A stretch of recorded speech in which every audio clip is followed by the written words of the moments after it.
Yeah, I mean, I started riding when I was 4. My dad was into off-road stuff, so we go down to District 38, and he'd always do the desert races down there. So I just tag along and, you know, make little motocross tracks, bush to bush. Never raced a race until I was 16, and I lined up, and some friends had told me about Loretta Lynn's and said, oh, it's an awesome experience, you should check it out. And I had no idea what it was about, didn't know it was even in Tennessee. Just showed up at an area qualifier, somehow qualified. Ended up actually coming through in the mod class and going 2-2 my first year. I raced motocross for a couple more years, moved up to the B class, and then in 2005, when I moved up to pro, Johnny Campbell had been working with my dad for a while with the Honda off-road team, and he had kind of seen me racing and stuff, seen me doing some motocross, and I'd raced a couple big 6 Grand Prix and done some off-road, and he asked if I wanted to race off-road for Factory Team Honda. And you know, when Johnny Campbell asks you that, it's kind of hard to say no. So 2005 was my first year racing off-road, and even though I'm kind of pigeonholed in as this off-road racer, I've never actually raced an off-road race until 2005. We had some times from before, from like section to section, so when I was practicing the sections and pre-running, I was comparing my times and feeling pretty good.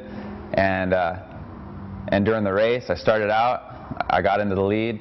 I was pulling away from Steve Henschveld, which was pretty awesome at the time because, you know, him and Johnny were just unbelievable down there. And so I was on a cloud. I was riding so good, and that's where my lack of experience came in, because I come around a corner, and that was my first experience with a booby trap. Some of the spectators had dug out a ditch probably about 2 feet deep, and then stacked the dirt on the back side of the ditch. So it was like a 2-foot curb behind a 2-foot hole.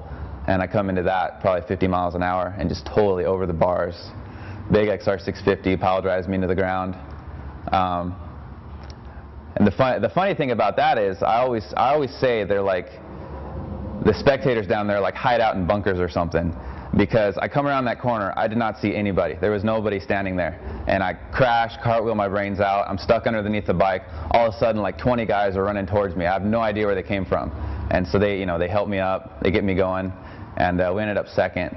And I had to get back on the bike and ride another 300 miles, which I had never pre-run, and the sun was going down, so I had to ride at night, which was the scariest thing I'd ever done.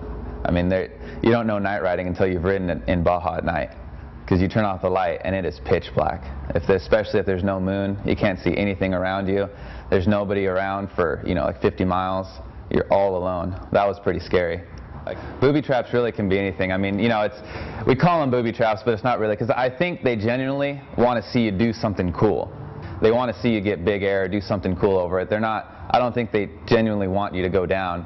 They just don't know how to build something cool. So what they'll do is they'll build a ditch, because they need to get the dirt from somewhere, and then they'll just stack the dirt behind the ditch, thinking that you're going to go into the ditch and get big air or something like that.